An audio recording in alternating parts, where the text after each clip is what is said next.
Welcome back to the Worklingo podcast. I'm Mike. And I'm Sarah.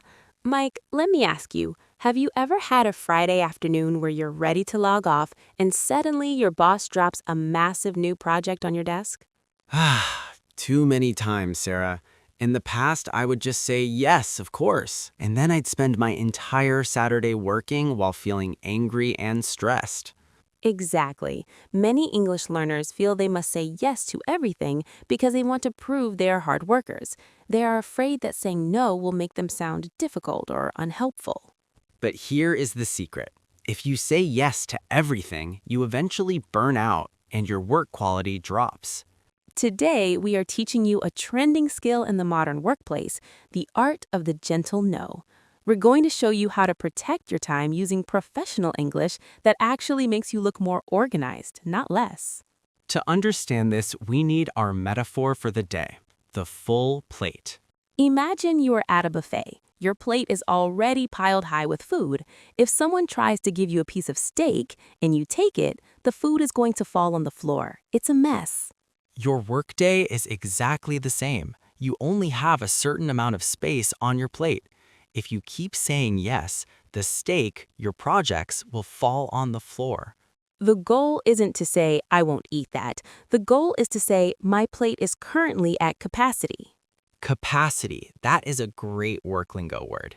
It means the maximum amount that something can hold.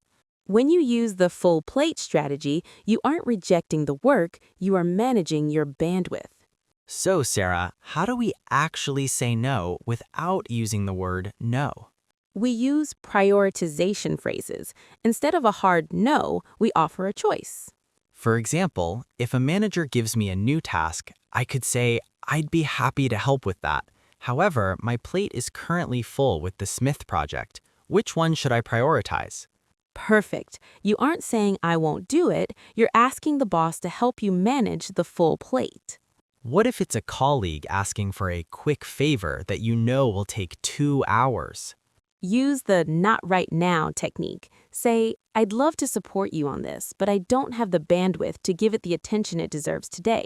Can we circle back on Tuesday? Give it the attention it deserves. That is so clever. It sounds like you're saying no because you care about the quality of the work. Let's dive into our word tour for setting boundaries. First one, bandwidth. In the tech world, it's about internet speed. In the office, it's about your mental energy and time. I don't have the bandwidth for a new project this week. Second, prioritize. To treat something as more important than other things, we need to prioritize the client's feedback over the internal meeting.